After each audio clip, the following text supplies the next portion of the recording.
Well, good morning, everybody. First of all, I just want to say thanks for some of the time off I've had lately, just to spend with family here during the holidays. But we started a new year.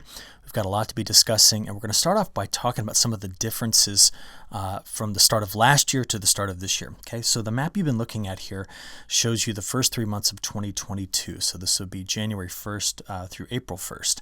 And we're looking at precipitation ranks. One of the big things that happened a year ago was that the jet stream split in the Gulf of Alaska. And as a result, we saw no strong onshore flow into the west, which sent parts of Oregon, California, Nevada, Arizona into drought. It also made things very dry from eastern Montana through the northern plains, getting into northern Nebraska through late winter, early spring. Now, this pattern did, of course, change once we got fully into spring, but it did not bring relief for California. And what I want to make a point about this year is that the pattern across the Pacific, the jet stream pattern across the Pacific, is just not doing what it did a year ago. We have very strong zonal flow. In fact, the jet stream winds are born off of the Himalayas that come across China, then Japan, and just extend all the way into the west coast of the United States. Now, what we have to watch out for the remainder of winter is any hint of this kind of breaking up, for example, getting locked up into large ridges or split flow that comes across the Pacific Ocean. That would be an indication of a drier time period for the western United States. But overall, this is the type of pattern that we want to see to just continue to deliver moisture to the west, to continue to relieve the drought that's going on there. So a new website I want to start using a lot more. This comes from the Scripps Institute out of San Diego. And what you're looking at here is the strength of these, what we call atmospheric river events. They have all sorts of different names. It's really just a measure of the strength of the flow and the amount of moisture that's in the jet stream. Okay, so when you look at this particular graphic, it shows you as a function of time when we expect to see different strength. You can see over here on the y-axis on the right, different strength of flow from the Pacific jet stream. So here's the event we're dealing with now. We're about to see quite a strong one showing up later on this week. And we don't see any indication of the whole jet stream pattern really falling apart, at least through the beginning here of the month of January. There are some indications that past mid-month we could see just a break in the action, but at this point things are looking quite good. Over the last 72 hours, this is just the last 72 hours, the Sierra Nevada mountains here in terms of liquid equivalent are well over 6 to 8 inches of accumulation now. A lot of this, of course, fell as snow, and we can see here that in the snowfall totals are parts of the Sierra Nevada that picked up well over 4 feet of snow. This spread a lot of snow into the Central Rockies, and the low that produced all of this will be ejecting out of Colorado and taking about 3 days to cross the country to get to Maine. We're going to see a lot of snow here in the plains, some severe weather in the southern United States, and some heavy rain out ahead of this. But before I get to that, I do want to show that we did have some heavier rain this past weekend over parts of the Gulf Coast, and then through parts of the Eastern Corn Belt. This is really working to eliminate some of the longer-term drought stress that has been in here from late summer 2023 into fall. So this is going to be important. As we look forward, though, in the longer range, the newest updates from the CPC did indicate that the western United States was going to be seeing quite a bit of snow this winter, and we're currently sitting right now with some good numbers. This is just the latest update from the snow water equivalent data from NRCS, and what we're looking for here are regions with these colors that are well below normal. Parts of California have already picked up 70% of their April 1st snowfall totals. We need this to continue. We need to have a good snow year in the West, but I like to see these amounts. So again, that number I just gave you, the 70% of the April 1st numbers, that's not what's shown here. This is just as of today, so it just kind of shows you where things currently sit.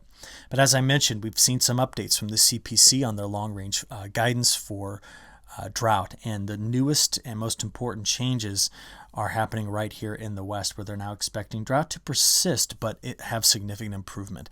Last month's map did not show that. What we will have to wait for is a shift in the jet stream pattern to deliver more southwest flow. We'll likely see that later this winter and early spring, which I think will help relieve the drought in the central United States, especially right here in the plains. Now, again, this is an area that is parts of this area under extreme drought at this point, but it appears that if the La Nina continues to fade as forecast, that we could see a return to better moisture. And overall, I expect the drought picture across the United States to improve significantly by spring 2023. What's helping that along are large winter storms, and we've got one right now going through the midsection of the country. We have winter storm warnings from Utah all the way to Wisconsin. We're expecting some very heavy snow through here and ice in parts of eastern Nebraska, Iowa, and southern Minnesota. The shade of color you see here, and also down across parts of the south and southeast, that's all dense fog, and there's quite a bit of it this morning. We've got flood watches out for parts of eastern Texas, getting into Louisiana, Arkansas, and throughout the lower and mid-Mississippi River Valley with this next system. And as it goes through, it's going to be delivering a lot of rain into this area. Now let's start on the snowfall side of this. I'm just going to show you the operational European run. We're just going to try to identify that heaviest corridor of snow. We do see this 5 to 8 inch range kind of outlined right in through here with locally heavier amounts. Some places getting over a foot of snow, maybe even more than that, depending on the duration of this event, coming through parts of Nebraska, South Dakota, into northwestern Iowa, southern Minnesota, and Wisconsin. On the ice side of this is where we're looking at the best chances of picking up ice accumulations. Again, it'll be just along the warm front of this system, stretching from parts of Nebraska through Iowa and into central Wisconsin. So be very careful in this area. This is where we have the ice storm warning. And the southern side of this has got a multi-day severe weather event coming out of it. So large area denoted by the Storm Prediction Center, where we have an enhanced risk from eastern Texas through Arkansas today. And then getting into tomorrow as the front progresses, coming out of Louisiana into Mississippi and Alabama. And then by the time we get to Wednesday, the front will eventually push from Florida through the Carolinas, delivering the chance for some stronger storms in this area. So let's break this whole storm down by going right to the high-res NAM model. I'm going to pick this up at 8 o'clock this morning. So remember, when you're looking at these, the greens represent rain, the blues would be snow, and the pink that you see through here would be ice. So as we play through today, let's get this through this afternoon and this evening. Again, we're going to watch for the storms to initiate here, kind of in two bands, one along the lower Mississippi River Valley, one at eastern Oklahoma, possibly into this part of Kansas. But you start to see the ice forming here as the overrunning kind of traps cold air at the surface, but above freezing air aloft, and that gives you the setup to produce an ice storm. And as that system curls through, we're going to watch snow on the backside. This is playing through tonight into early tomorrow morning. The front clears Illinois, stretches right down here along the Mississippi River, and brings some heavy rain into parts of the eastern Corn Belt, while the heavy snow is on the backside of this early in the morning tomorrow, like around Sioux Falls. Now this system continues to pull east, and the upper level low stays behind it, delivering a slower moving event, while the main surface low kind of loses its upper level support but moves into parts of New England. And again, we're going to watch for those strong storms to continue possibly tomorrow down here into parts of the south. As we then work our way into Tuesday night and Wednesday morning, there's the upper level low once again, kind of just reinvigorating the snow that's going to fall on the backside of this system, while the broad shield of rain runs out ahead of it. Now, while all of that was happening, of course, we do have another system coming into the west. So here it is. This is by tonight, and then that presses into parts of the Four Corner states by tomorrow midday, and then here's the next system lined up, as you see, coming into California by Wednesday morning. We're going to talk more about the West Coast and repeated systems in just a few moments. But if we stitch it all together and just say the next 7 days of total accumulated precipitation, we have the one large system rolling through. That's why we see the heaviest rainfall right in through here. Some places along this particular part of the Mississippi River could see over 3 inches of rainfall. We're drier in the Canadian Prairie, drier in the northern plains, and we continue to see the dry slots, which we talked a lot about last year, hitting parts of the western plains here. But notice, coming into California, according to the WPC, several places here capable of picking upwards of 6 to 10 inches of liquid equivalent just in the next 7 days alone. And to see the timing of those events, let's go to our multi-model analysis. Got the GFS on the left and the European on the right. So we've already seen through the next 60 hours. So let's stop it right there. And what I want you to watch is both models are in agreement that on the nose of that extended Pacific jet, we're going to get multiple systems coming through.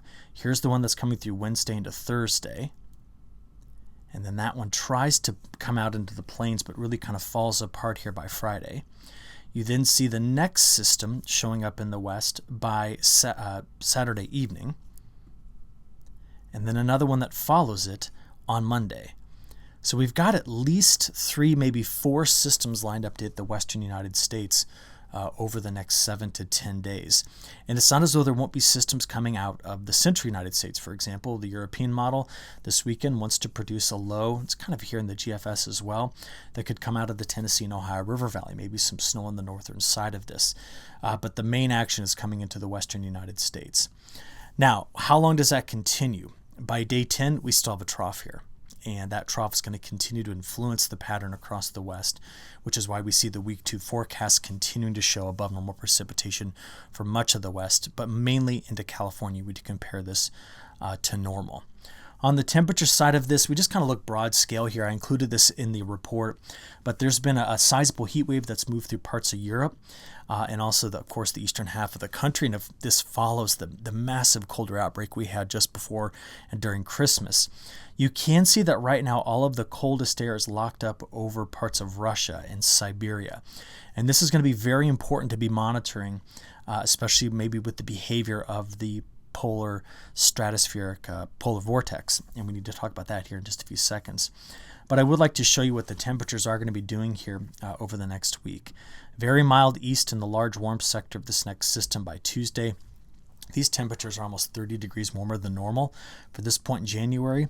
We do not see any massive Arctic outbreaks. We have some areas that are cooler than normal here, but no sustained deep cold coming into the United States. And each time there's a new low that comes into the west, we open up a large warm sector in the midsection of the country. And again, this is warm relative to this time of year. And as I just showed you, through the next 10 days, there's no significant reservoirs of cold air that are being pushed out. It's all located in these areas. So what we do have to be on the lookout for, though, is what that might do beyond the next 10 to 15 days. Because as I just moved this slider forward, showing you the 5-day average temperature anomalies sliding through the next 15 days, we don't see any sustained significant colder outbreaks. In fact, there's more mild air than colder air.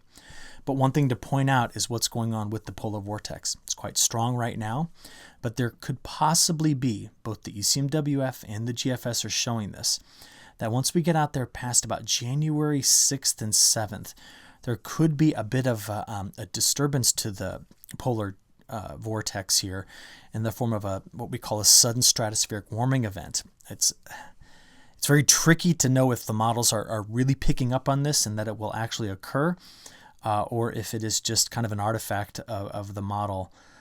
But at this point, it could really start to elongate and disrupt the polar vortex. And we always watch for disruptions in the polar vortex to link up with the tropospheric troughs to deliver really, really, sustained cold air. So I just want to watch this carefully right now and let you know that there's the potential for a pretty large disruption here as we get past about the 8th, 9th, and 10th of the month. We'll keep an eye on this, okay? Lastly, and I'll cover this more in tonight's in-depth report, very dry again for much of Argentina, Rio Grande do Sul, and Uruguay, with heavier rains in parts of Paraguay, central and eastern Brazil. Harvest progress is underway in Mato Grosso, some of the northern growing areas, and they're planting that safrinha crop right away behind it. There is some risk should we lose our strong La Nina signal and the MJO moves around a bit, gets out of phase like 6, 7, and 8 and starts to move back to the Indian Ocean, that we could see a reversal in this pattern going forward. But I'm talking about in late January and February and March where we can have that discussion. So I'll just keep you posted on all of it. Sorry, a little bit longer this morning, but just wanted to kind of bring you up to speed with things I've been watching, get a chance to read the report. We go into more in-depth details about these things, but we'll catch up again tomorrow morning after tonight's in-depth report. So have a good one. Thanks.